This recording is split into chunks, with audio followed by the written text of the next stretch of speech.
आप लोगों का जो क्लास 6 का है, क्लास 6 का अभी तक आपको रीजनिंग और हिंदी पूरी तरह से समाप्त कर दिए हैं, ठीक। और मैथ में भी आप 3-4 चैप्टर पढ़ लिए हैं, लेकिन हम मान ले रहे हैं कुछ नहीं पढ़े, ठीक। जैसे आप पढ़ क्या कह लिए हैं, आप पढ़ लिए हैं संख्या पद्धति पढ़ लिए हैं, ठीक, और टाइम एंड वर्क पढ़ लिए हैं, चाल समय दूरी पढ़ लिए हैं, ठीक, मतलब कुछ पढ़े हैं, और साधारण ब्याज पढ़ लिए हैं और चक्रवृद्धि ब्याज मान ले रहे हैं, ठीक। लेकिन इन सबको हम फिर से, हमारा टारगेट था कि एक एक सब्जेक्ट खत्म करके और एक नए सब्जेक्ट के नए दिशा से लेके चले, क्योंकि आपको पता है कि 20 जनवरी को आपका पेपर होगा और तब तक हम लोग पूरे सिलेबस को 2 से 3 बार खत्म करेंगे।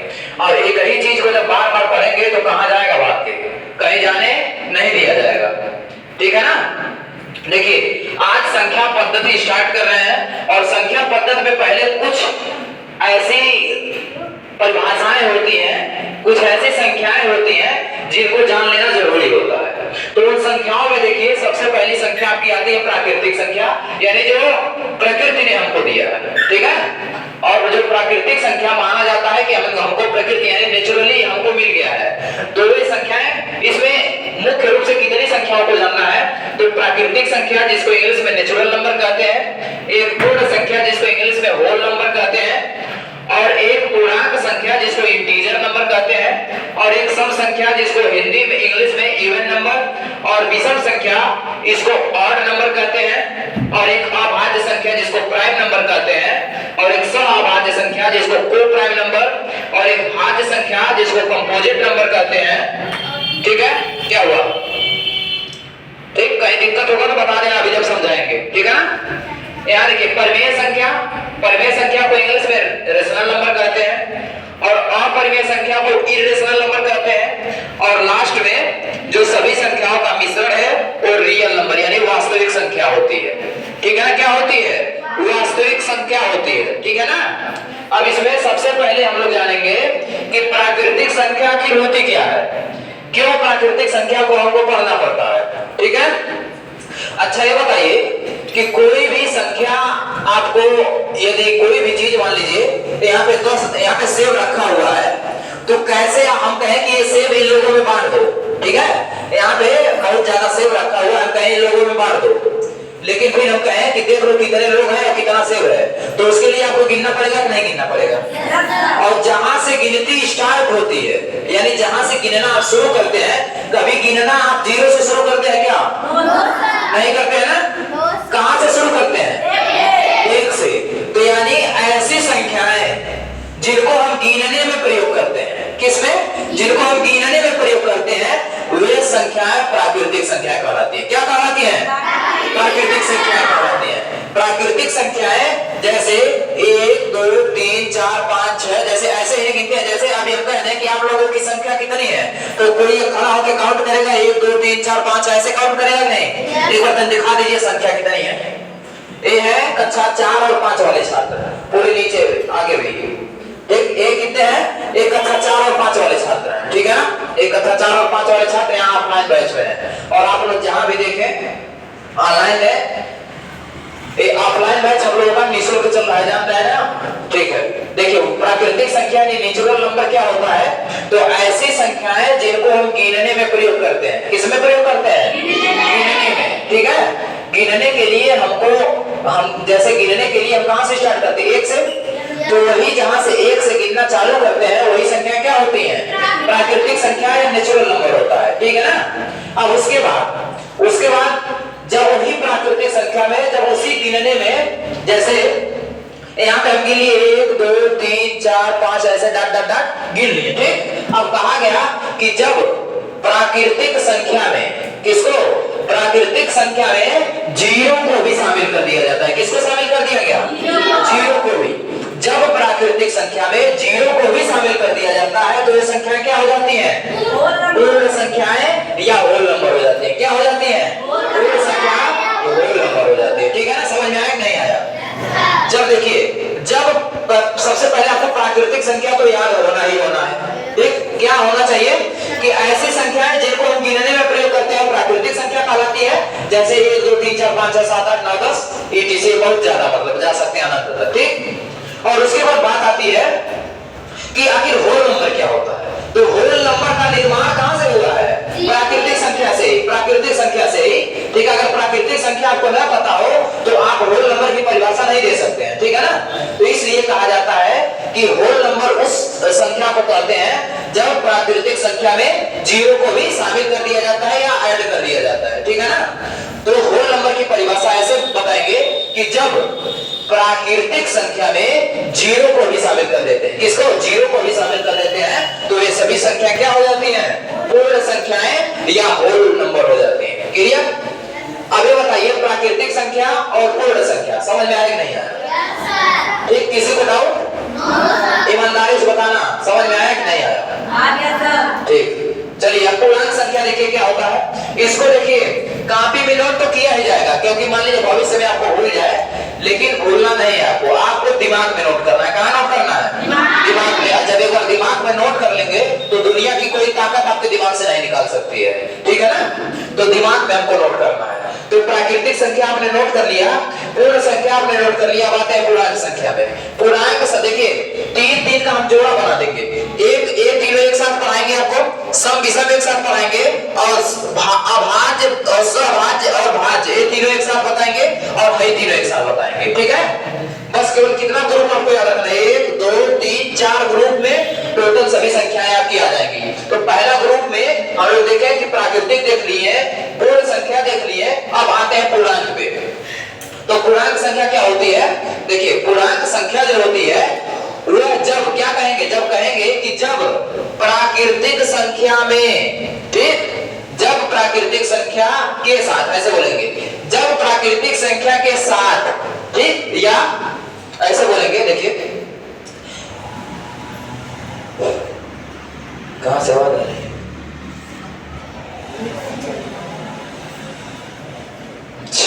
देखिए इसका पूर्णांक संख्या क्या कहेंगे?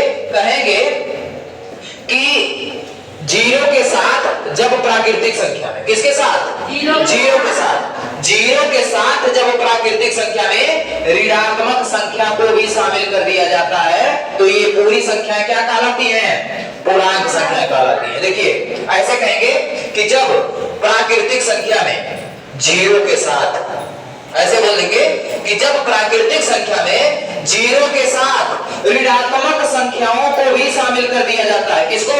ऋणात्मक संख्याओं को भी शामिल कर दिया जाता है, तो वे सभी संख्याएं क्या कहलाती हैं? पूर्णांक संख्या कहलाती हैं। ठीक है, फिर से एक बार ऊपर से चलिए, देखिए पूर्ण संख्या, प्राकृतिक संख्या क्या थी? ऐसी संख्याएं जिनको हम एक से शुरू करते थे, या ऐसी संख्याएं जिनको हम गिनने में प्रयोग करते थे, जैसे 1 2 3 4 5 6 7 8 9 10 या 11 12, जो भी आगे तक चले जाइए, जितना आगे करोड़ लाखों तक जाइए, ठीक है। उसके बाद दूसरा परिभाषा प्राकृतिक हो गया। उसके बाद दूसरी परिभाषा क्या है कि जब प्राकृतिक संख्या में जीरो को शामिल कर देते हैं, ठीक है, जब प्राकृतिक संख्या में जीरो को शामिल कर देते हैं तो वे संख्याएं क्या कहलाती हैं? पूर्ण संख्या कहलाती हैं, ठीक है। अब दो परिभाषा हो गया और दो चीज आप जान गए। अब तीसरी चीज क्या है? पूर्णांक संख्या। पूर्णांक संख्या की परिभाषा कैसे देंगे? कहेंगे कि जब प्राकृतिक संख्या में, किसमें? प्राकृतिक संख्या में जीरो के साथ ऋणात्मक संख्याओं को भी शामिल कर दिया जाता है तो वे संख्या क्या कहलाती हैं? पूर्णांक संख्या या इंटीजर नंबर कहलाती हैं। तीनों समझ में आया कि नहीं आया? आया ना? अब आते हैं सम संख्या पे। सम संख्या क्या होती है? तो सम संख्या देखिए क्या होती है, कहेंगे, इसको थोड़ा सा इरेज करना है, ठीक है ना। अभी हम लिख देंगे लिखने के लिए आपको, ठीक। देखिए कहेंगे कि सम संख्याएं ऐसी संख्याएं होती हैं जो दो से पूर्णतः विभाजित होती है, ठीक है, और जो दो से पूर्णतः विभाजित नहीं होती है वो कैसी संख्याएं होती हैं? वो विषम संख्या होती हैं। तो सम संख्या और विषम संख्या को आप इसलिए एक साथ रखे हैं क्योंकि इनकी परिभाषा एक ही साथ बनती है। देखिए जैसे सम संख्या जो होती है वो 2 से स्टार्ट होती है, 2 4 6 8, बस 10 12 आएगा तो फिर वही चीज रिपीट होगा, ठीक है ना। तो और एक चीज इसमें जीरो को भी शामिल किया जाता है कि नहीं, ये भी देखिए। एक परिभाषा इसका दूसरी तरफ से देंगे तो कैसे कहेंगे कि जब किसी संख्या का अंतिम अंक या किसी संख्या का इकाई का अंक 0 2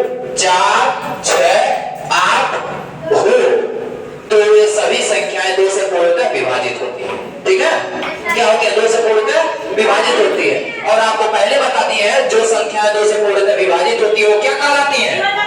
वो इवन नंबर या सम संख्याएं कहलाती है। ठीक है ना? तो अब बताइए कि 0 एक सम संख्या है कि नहीं है? ठीक, लेकिन आपको पता है कि 0 न ही सम होती है न ही विषम होती है। तो होती क्या है? 0 एक नोट बना के आप लोग लिख लीजिएगा कि 0 क्या होती है। तो 0 ये योज्य, देखिए क्या होती है? योज्य या युग्म। क्या होती है? योज्य या युग्म इकाई तत्समक होती है। क्या होती है? इकाई तत्समक होती है। तत्समक, तत्समक, तत्समक, इकाई तत्समक का मतलब जान रहे क्या होता है? कि ऐसी संख्या जिसको हम किसी भी संख्या में जोड़े या घटाएं उस संख्या में कोई परिवर्तन न हो। ठीक है ना? 0 को अच्छा बताइए, यहाँ 8 हम लिखे हैं। 8 में यदि हम 0 को जोड़ दें तो मान बदल जाएगा क्या? नहीं बदलेगा, 8 ही रहेगा ना। अगर हम इसमें से 0 घटा भी दें तब भी नहीं बदलेगा, 0 घटा भी दें तब भी 8 ही रहेगा, बदलेगा नहीं ना। तो ऐसी संख्या तत्समक इकाई ऐसी संख्या कहलाती है जिसको किसी भी संख्या में जोड़े या घटाएं उसके वास्तविक मान में कोई परिवर्तन नहीं होना चाहिए। ठीक है? तो नहीं होगा तो इसलिए 0 को क्या कहते हैं? योज्य या युग्म इकाई तत्समक संख्या कहते हैं। ठीक है? 0 बहुत हाई लेवल से बता रहे हैं कि 0 न ही आपका विषम होता है न ही सम होता है, लेकिन उसको सम की कैटेगरी में रखते हैं। क्यों? क्योंकि 2 से पूर्णतः विभाजित हो जाता है। ठीक है ना? ठीक, अब ये आपका सम संख्या हो गया। विषम संख्या क्या होती है? कि ऐसी संख्याएं जो 2 से पूर्णतः विभाजित नहीं होती हैं वो विषम संख्याएं कहलाती हैं। तो ये सम संख्या हो गया। और विषम संख्या क्या होती है? 1 2 1 नहीं 2 नहीं होता, 1 3 5 7 9 11 13 etc। ठीक है ना? तो ऐसी संख्याएं जो 2 से पूर्णतः विभाजित नहीं होती हैं वे क्या कहलाती हैं? वे कहलाती हैं विषम संख्या। अच्छा, सबसे छोटी विषम संख्या क्या होती है? 1। और सबसे छोटी सम संख्या क्या होती है? और सबसे छोटी अभाज्य संख्या क्या होती है? सबसे छोटी भाज्य संख्या क्या होती है? ठीक, देखिए ये तो आप यहाँ सब विषम तक जान गए। अब आते हैं अभाज्य संख्या पे। आप हाँ क्या हुआ जी?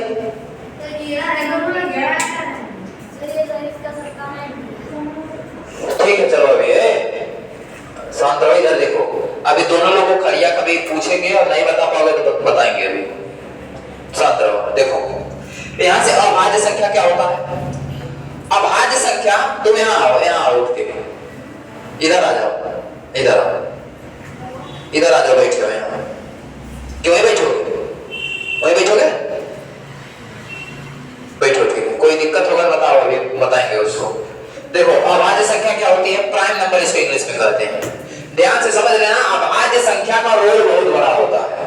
ठीक है? कभी भी आप गुणनखंड करते हैं तो उसमें भी अभाज्य संख्या का रोल होता है। ठीक, किसमें? अभाज्य संख्या का रोल बहुत बड़ा होता है। कहाँ होता है? तो आप चाहे गुणनखंड करिए, चाहे आप किसी को जैसे गुणनखंड मान लीजिए एलसीएम निकालिए चाहे एलसीएम निकालिए, हमेशा किसका रोल होता है? अभाज्य संख्या का ही रोल होता है। ठीक है ना? तो अभाज्य संख्या की बात करें कि क्या होती है अभाज्य संख्या, तो आपको कई परिभाषा हम इसकी बताएंगे। अभाज्य संख्या की क्या होती है? सबसे पहली परिभाषा देखेंगे कि ऐसी संख्या, कैसी संख्या?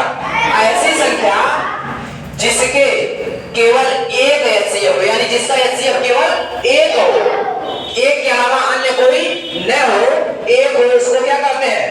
अभाज्य संख्या। दूसरी परिभाषा इसकी देखिए, दूसरी परिभाषा क्या होती है? ऐसी संख्याएं, ठीक, ऐसी संख्याएं जो स्वयं और एक के अलावा अन्य किसी से विभाजित न हो उसे क्या कहते हैं?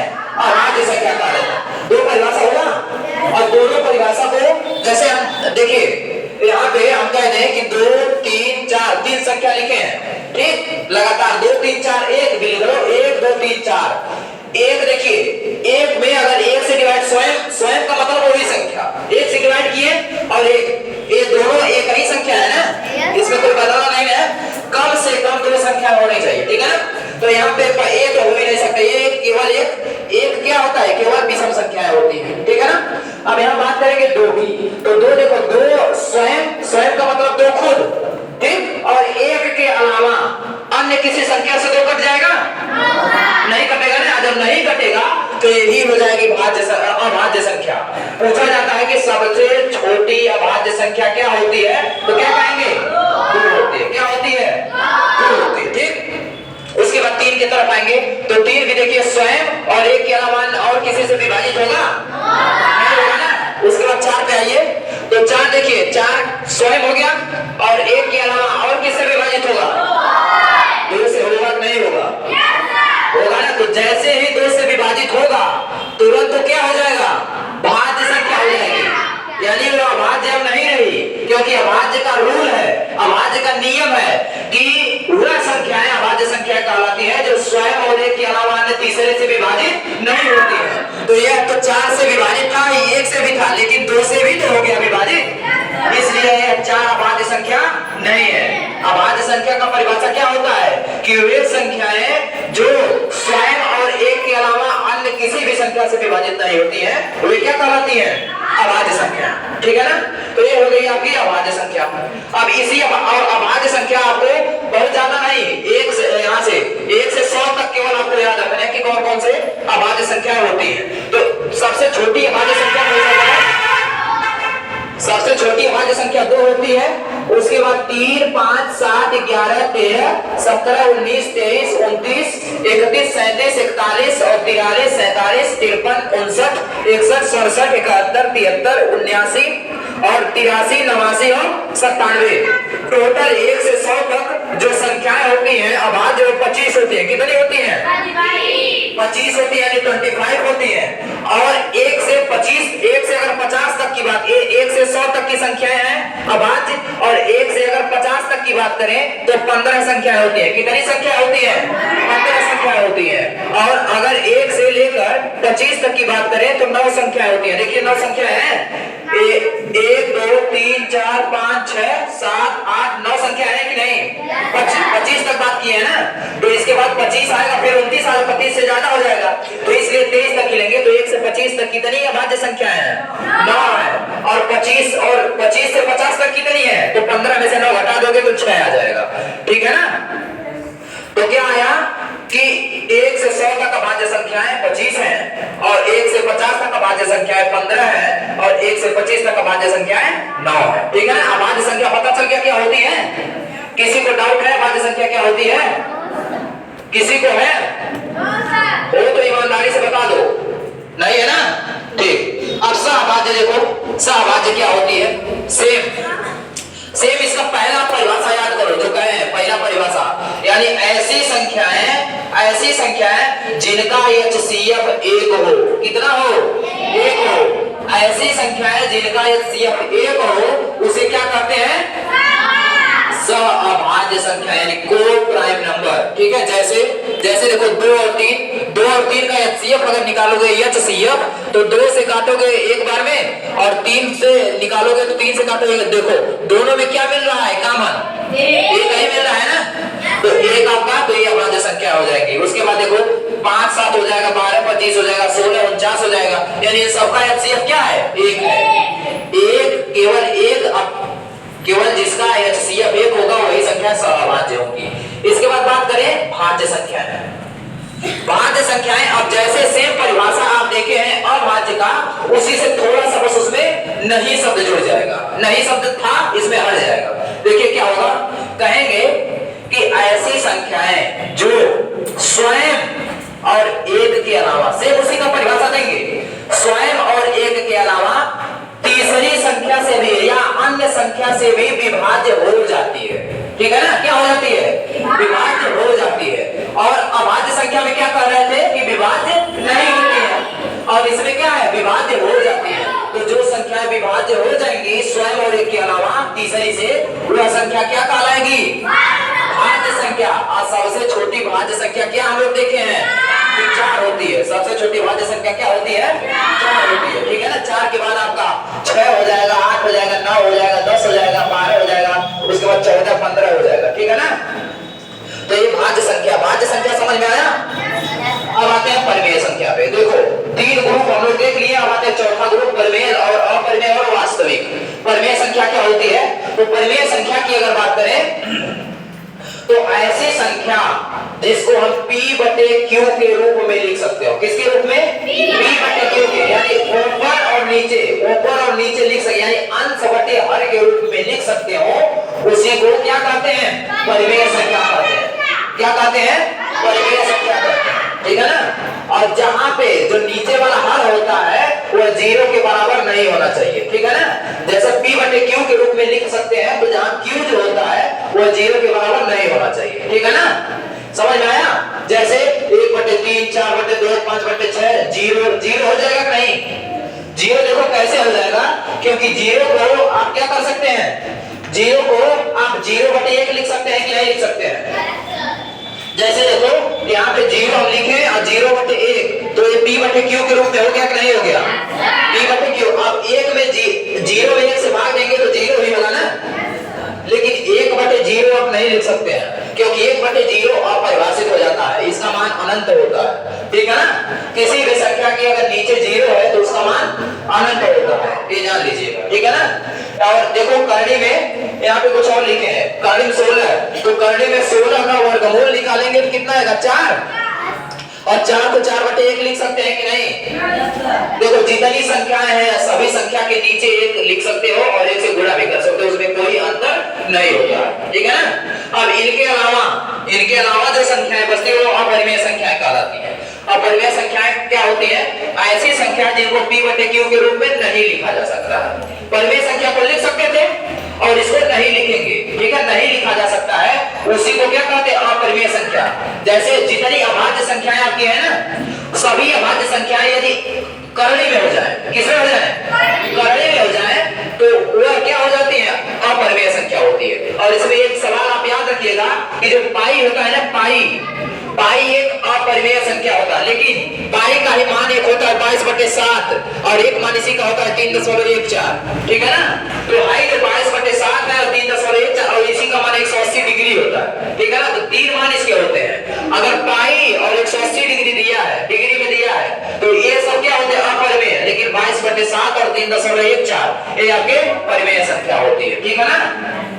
अब बात करें कि लास्ट में वास्तविक संख्या, तो क्या लिखा है इसमें? रियल नंबर में सभी संख्याएं वास्तविक संख्याएं होती हैं, या ऐसे इसको कहते हैं कि सभी परिमेय तथा अपरिमेय संख्याएं वास्तविक संख्याएं होती हैं। तो अब सभी अपरिमेय परिमेय में ऊपर देखो ए सबसे अलग है, इसके बाद जो भी आएगा इसमें जुड़ता चला जाएगा। ठीक है ना?